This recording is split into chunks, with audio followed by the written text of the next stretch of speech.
I never thought I'd design my own ambush. But there I was, sitting in a pristine West Village apartment that my husband had purchased with our money. Just not for us. The leather sofa still had that new furniture smell. I traced my finger along the armrest, wondering how many overtime hours at the hospital had paid for this little love nest. 15 years of marriage converted into square footage and designer fixtures. The irony wasn't lost on me. I'd found the property documents 3 days earlier while searching for our tax returns.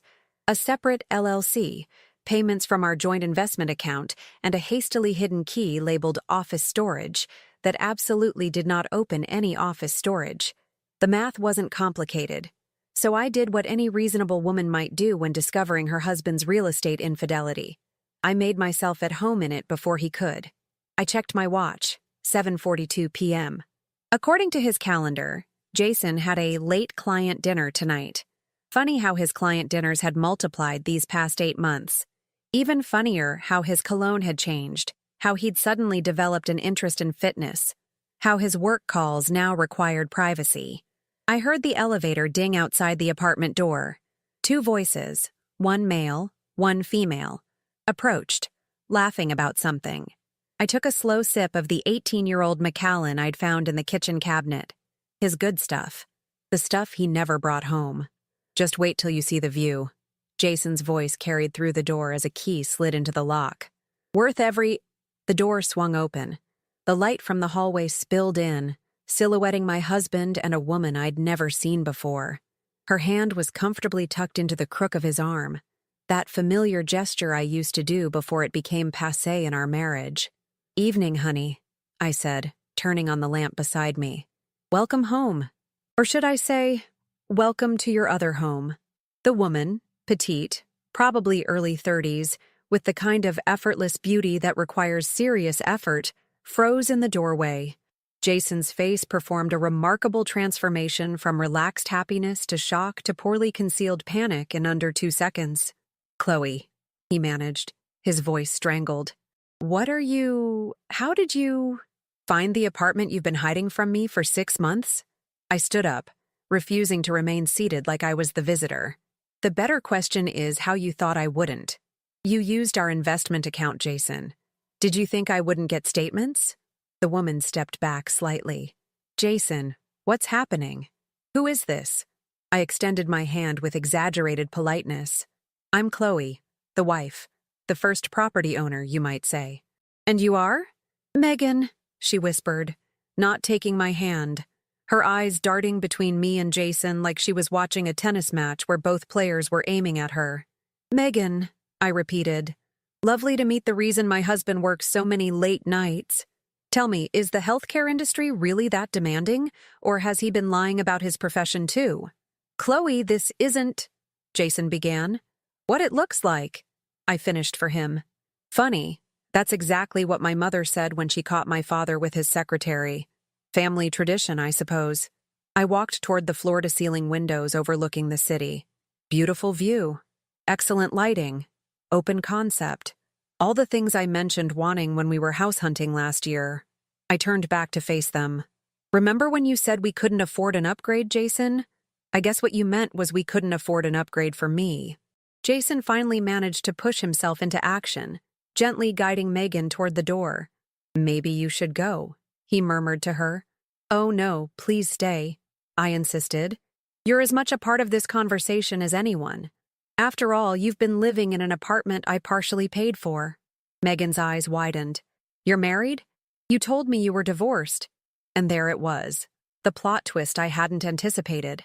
I laughed then, a genuine burst of surprised amusement. "Divorced? Well, that's news to me. I've been preparing meals, washing your clothes, and sharing your bed for 15 years with no interruption or legal documentation suggesting otherwise." Jason's face flushed red. "Chloe, please, this isn't how I wanted—" "To get caught?" I supplied. "I imagine not. No cheater schedules their own exposure party." I walked over to the kitchen island where I'd laid out my evidence. Bank statements, property documents, and photographs of text messages I'd recovered. "I especially enjoyed this exchange," I said, pointing to a printed screenshot. The one where you told her I was emotionally unavailable since my father died, using my grief as your excuse. That was a special kind of cruelty, Jason. The silence that followed was thick enough to cut.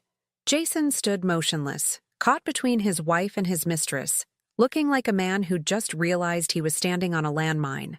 "So," I said, clapping my hands together with false brightness, "who wants a drink? We have a lot to discuss about real estate, shared assets, and exactly how much alimony the court tends to award when one spouse uses joint funds to purchase secret property for their affair." Megan was the first to break the standoff. She grabbed her purse from where she'd dropped it in shock. "I can't believe this," she muttered, her voice wavering between anger and humiliation. 6 months, Jason. 6 months of I'm almost divorced, and it's complicated. Megan, wait. Jason reached for her arm, but she yanked it away. "Don't touch me." She backed toward the door. "You told me you were living with your brother while finalizing your divorce. You said your ex-wife was bitter and trying to take everything." I couldn't help but laugh. "Ex-wife? Bitter? I made him breakfast this morning." Megan looked at me then, really looked at me, woman to woman. "I'm sorry. I didn't know." "I believe you," I said, and I did. Her shock seemed genuine. "But you should probably go before you become a witness to a homicide." She nodded and slipped out, closing the door quietly behind her. And then there were two. Jason's shoulders slumped as he moved toward the liquor cabinet. I beat him to it, slamming it shut. "No, you don't get to numb this. You're going to feel every second of it. Chloe, please, we need to talk about this reasonably." Reasonably? The word tasted sour in my mouth. Was it reasonable when you told me we couldn't afford fertility treatments last year because of market instability, while you were funneling money into this place? Was it reasonable when I put my career on hold so you could pursue your partnership? Was it reasonable when I stayed by your side through your mother's illness, your failed first practice, your depression? Jason flinched with each question. "That's not fair. I was there for you too." "Were you?" "Because I remember sitting alone at my father's funeral reception while you took an emergency work call that I now suspect wasn't about work at all." He had the decency to look away. 15 years, Jason. That's what I gave you. 15 years of cooking your favorite meals, remembering your colleagues' names, planning our future. My voice cracked despite my determination to remain cold. "Do you know what hurts the most? It's not even the affair. It's that you let me believe we were building something together while you were constructing an exit strategy." "It wasn't like that," he protested weakly. "No? Then what was it like? Enlighten me." He sank onto a bar stool, running his hands through his hair. "I don't know what happened. We got comfortable, routine, and then Megan came into the practice as a new pharmaceutical rep, and she was younger, more exciting, not grieving a dead father," I supplied. "Interested," he said quietly. "She asked questions about me, seemed fascinated by my opinions. I know how pathetic that sounds." "You're right. It does sound pathetic." I leaned against the counter. "Because I've asked about your day every single day for 15 years. I've listened to your opinions on everything from politics to pickle brands. But you stopped hearing me years ago, didn't you?" Jason looked up, confusion crossing his face. "The week before I found these documents, I told you I was thinking about going back to school for my master's. You nodded and said, 'That's nice.' I shook my head. 2 nights later, you mentioned how great it was that I was content with my life." His silence confirmed what I already knew. He hadn't been listening. "When exactly did you start planning this? The apartment, the new life?" Jason shifted uncomfortably. "I wasn't planning anything. It just happened." "A $500,000 apartment doesn't just happen, Jason. Neither does creating an LLC to hide assets from your spouse." I was confused, unhappy. "And instead of talking to me, your wife, your supposed best friend, you decided to invest in real estate with our money and lie to another woman about being divorced." I crossed my arms. "That requires multiple deliberate decisions, not confusion." He stood up suddenly, frustration breaking through his guilt. "What do you want me to say, Chloe? That I'm a terrible person? Fine. I'm terrible. I made horrible choices. What I want is for you to stop acting like this was something that happened to you, rather than something you did. The air between us felt electric, charged with 15 years of partnership dissolving into antagonism. You weren't happy either, he said, his voice low. Don't pretend you were. When was the last time you initiated sex? Or suggested we go out somewhere? You've been a ghost in our marriage for years. The accusation stung, partly because there was a grain of truth to it. I had withdrawn, especially after my father's death, but I'd been grieving, not cheating. So your solution to my emotional absence was to screw someone else and buy her an apartment with our money? I asked, my voice dangerously quiet. Not, I don't know. Suggesting counseling? Having an honest conversation? Showing an ounce of the commitment you promised in our vows? Jason had no answer for that. The truly insulting part is that you didn't even have the courage to end our marriage before starting a new one, I continued. You wanted to keep me as a safety net while you tested out your shiny new life. Did you think I wouldn't notice when you finally decided to make the switch? Or was I supposed to just fade away when you were ready to discard me? I never wanted to hurt you, he said, the most cliched line in the cheater's handbook. And yet, here we are. I gestured around the apartment, in the physical manifestation of how much you've hurt me. He reached for me then, a reflexive gesture from years of physical comfort. I stepped back. Don't. My voice was ice. You don't get to touch me ever again. Something shifted in his eyes. The realization, perhaps, that some lines once crossed could never be uncrossed. What happens now? He asked, and for the first time, I heard genuine fear in his voice. I smiled then, not with warmth, but with the cold certainty of someone who had already mapped out the destruction to come. Now? Now we discuss the terms of your surrender. The next morning, I woke up in my bed, alone. Jason had spent the night at his brother's after I'd informed him that if he returned home, I'd be calling the police to report him for theft. It wasn't strictly true that using joint funds constituted theft, but he didn't know that, and I enjoyed watching the panic flash across his face. I reached for my phone and sent a quick text to Sarah. It's done. Meeting at 10? Sarah Jenkins wasn't just my best friend. She was also one of Chicago's most ruthless divorce attorneys. The executioner, they called her in legal circles. Not to her face, of course. We'd met in college and remained close, even when my career took a back seat to Jason's ambitions. When she'd offered to take my case pro bono, I'd declined. I wanted to pay her full rate. This wasn't charity. This was war. My phone pinged with her response. Office. Bring everything we discussed. Don't forget the business records. I smiled. The business records. Jason thought he was so clever, creating that LLC to purchase the apartment. But he'd made one critical mistake. He'd used our home address as the mailing address. Every quarterly statement, every tax document had come to our house, directly into my hands since I managed our mail while he was working late. I showered and dressed with purpose, choosing a cream pantsuit that projected both confidence and wronged innocence. The perfect courtroom look, Sarah had advised, though we were months away from that stage. As I applied my makeup, I thought about the path that had led me here. After finding the property documents, I hadn't immediately confronted Jason. Instead, I'd done what I do best. Research. I'd spent 3 days investigating, building a comprehensive picture of his deception. First, I'd called in a favor from Connor, my college boyfriend who now worked in banking. Just curious if you could tell me about an LLC registered to this address, I'd said casually. Connor had always carried a torch for me, even attending our wedding with barely disguised regret.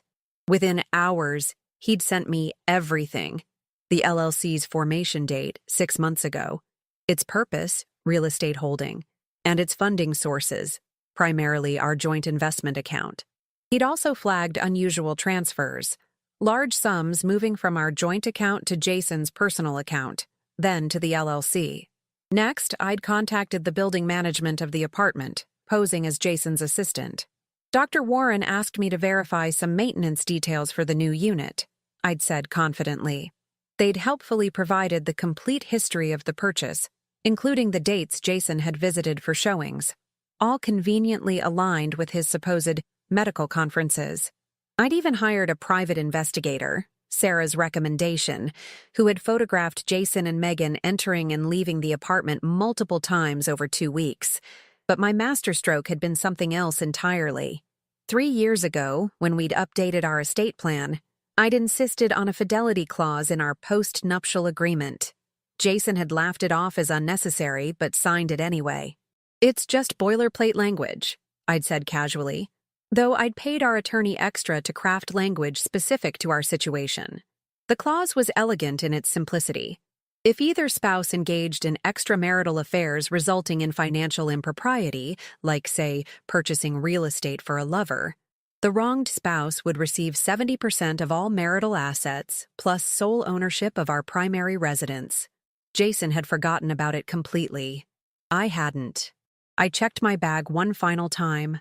The post-nuptial agreement, the LLC documents, the private investigator's photos, bank statements showing the diverted funds, and, my personal favorite, a USB drive containing a video of Jason and Megan entering the apartment, date-stamped and clear as day.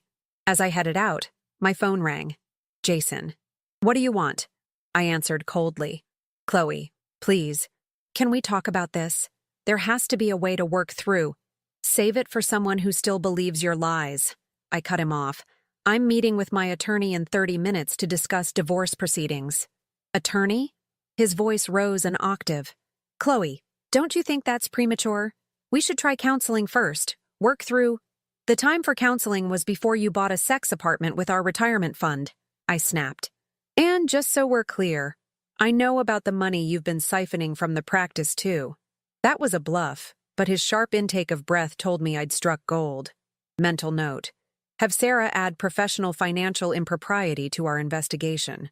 That's not what that was for," he stammered. "Save it for your deposition," I said, and hung up. As I drove to Sarah's office, I thought about the quiet preparations I'd made over the past year. Even before discovering the apartment, something in me had sensed the shift in our marriage. I'd opened my own bank account, started transferring small amounts of my personal income into it. I'd cataloged our valuables, documented our financial history, and most importantly, I'd reconnected with my professional network.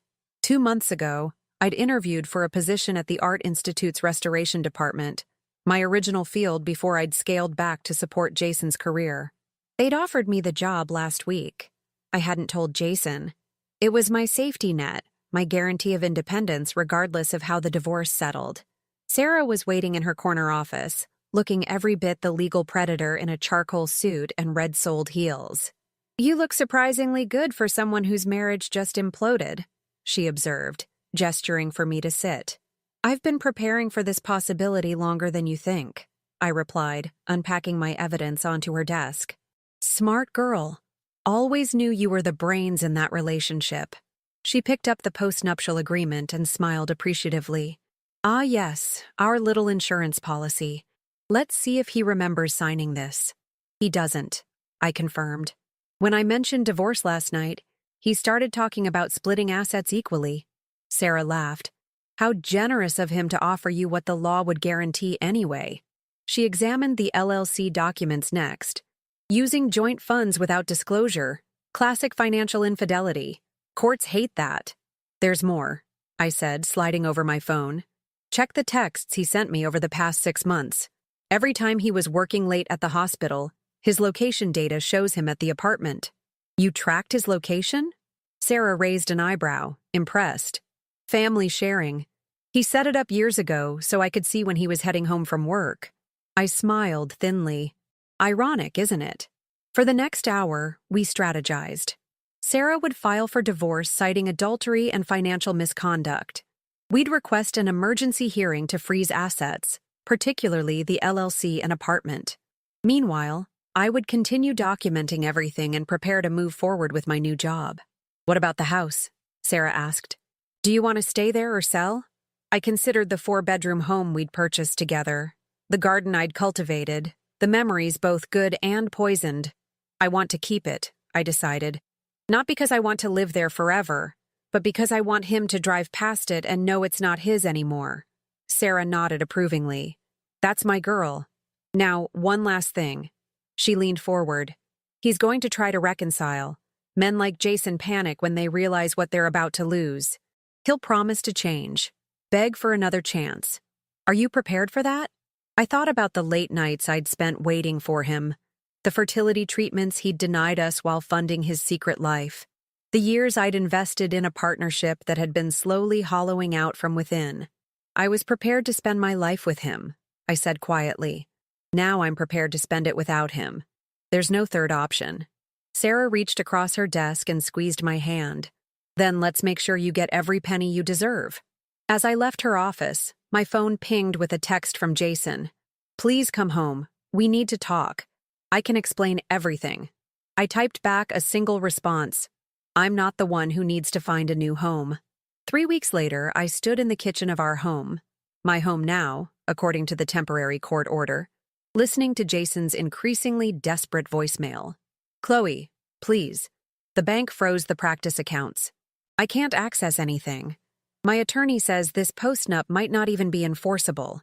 We need to talk directly, work something out between us. I deleted the message and continued chopping vegetables for my dinner. Just one place setting now. The silence of the house no longer bothered me. It felt cleansing. The emergency hearing had gone exactly as Sarah predicted. When the judge saw the evidence of financial impropriety, not just the apartment but also, as we'd discovered, nearly $200,000 Jason had diverted from his medical practice into personal investments, he'd immediately granted our motion to freeze assets and awarded me temporary exclusive use of our primary residence. Jason had been ordered to continue paying the mortgage and utilities while maintaining his own separate housing. The look on his face when the judge announced the ruling had been worth every cent of Sarah's legal fees. His attorney, a country club friend who specialized in tax law, not family court, had been thoroughly outmatched by Sarah. They'd tried arguing that the post-nuptial agreement was signed under duress. It wasn't. And that the apartment was a legitimate investment property. It clearly wasn't. My phone rang again. Not Jason this time, but Megan. I'd given her my number after our confrontation, sensing she might be almost as blindsided as I was. After a moment's hesitation, I answered. Hello, Megan. Chloe. Her voice was tight. I thought you should know something. I'm listening. Jason came to see me yesterday. He said you were being unreasonable, that you were trying to destroy him out of spite. He wanted me to testify that there was nothing between us until after you two were separated. I laughed bitterly. Of course he did. And what did you say? I told him to go to hell. There was a new steel in her voice. I also told him I'm pregnant. The knife I was holding clattered to the counter. You're what? 11 weeks. I found out right after that night at the apartment. I wasn't going to tell him, but then he showed up asking me to lie for him and I couldn't hold it in anymore. The room seemed to tilt slightly. After years of Jason telling me he wasn't ready for children, after the fertility discussions he'd constantly postponed. I'm sorry, Megan continued. I know this must be painful to hear, but I thought you should know directly from me, not as a surprise in court. I gripped the counter to steady myself. Thank you for telling me. What are you going to do? I'm keeping the baby, she said firmly. And I'm filing for child support. I don't want him back. God, no. But this child deserves financial support from both parents. An unexpected laugh bubbled up from my chest. Well, you might want to get in line. There won't be much left after the divorce. There was a pause. Then Megan asked, Would you be willing to meet? In person? There's something else you should know. That's how I found myself sitting across from my husband's pregnant mistress at a quiet cafe the next afternoon. Megan looked different, less polished, more human somehow.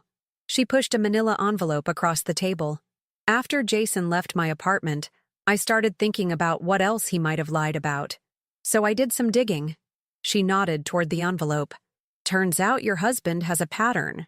Inside were printed emails, social media screenshots, and what appeared to be dating app conversations.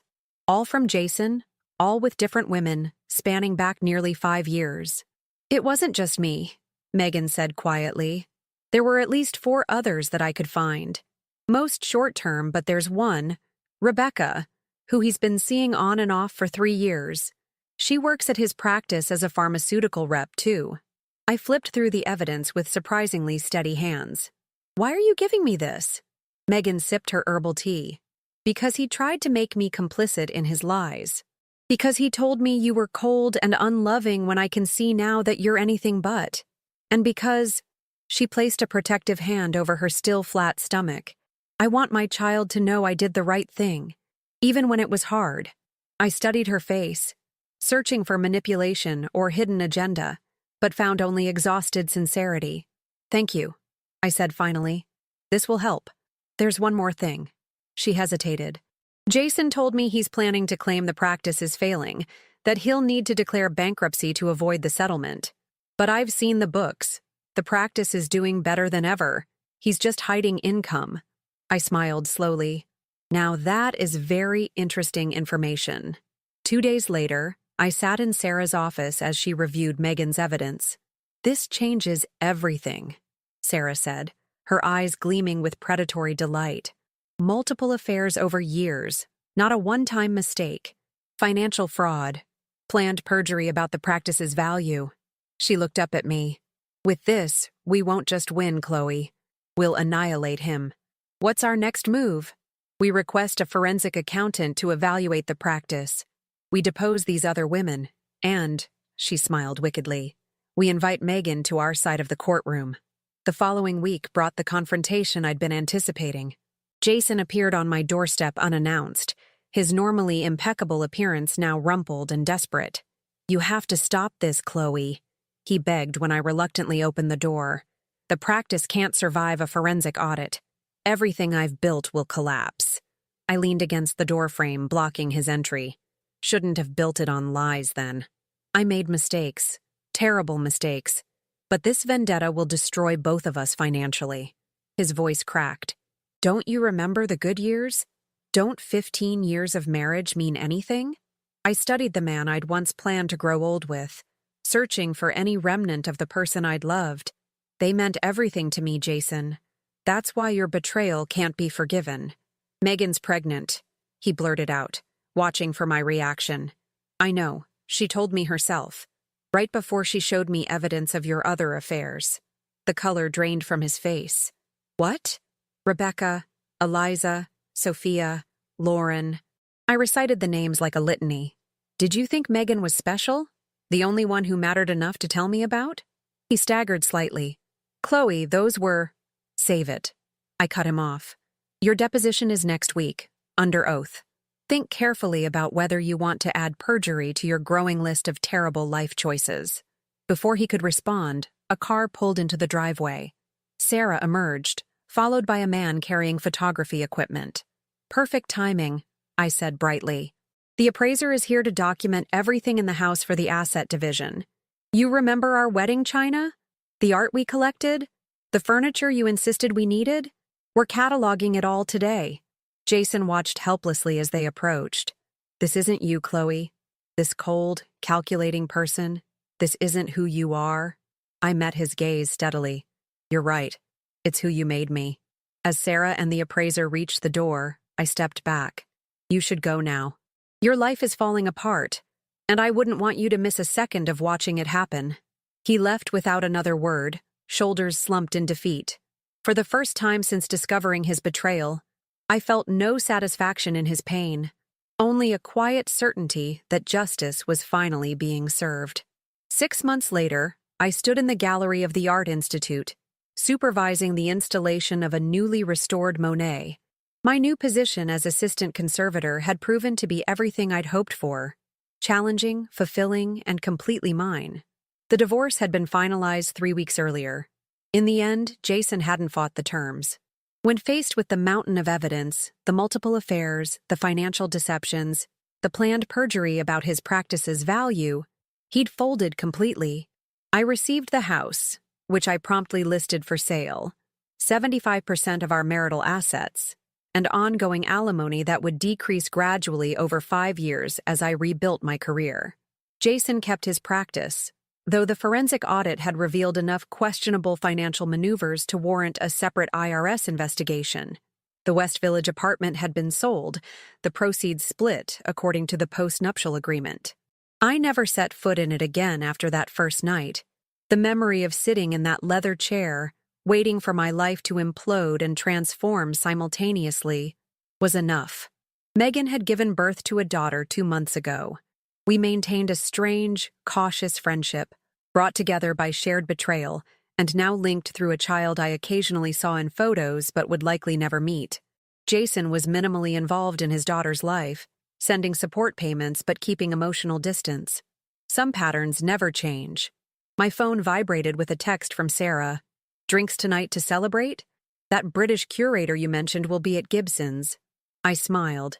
Sarah had appointed herself my re-entry sponsor into single life, insisting that 38 was barely getting started, and that I had years of hotness ahead after being wasted on that cheating doctor.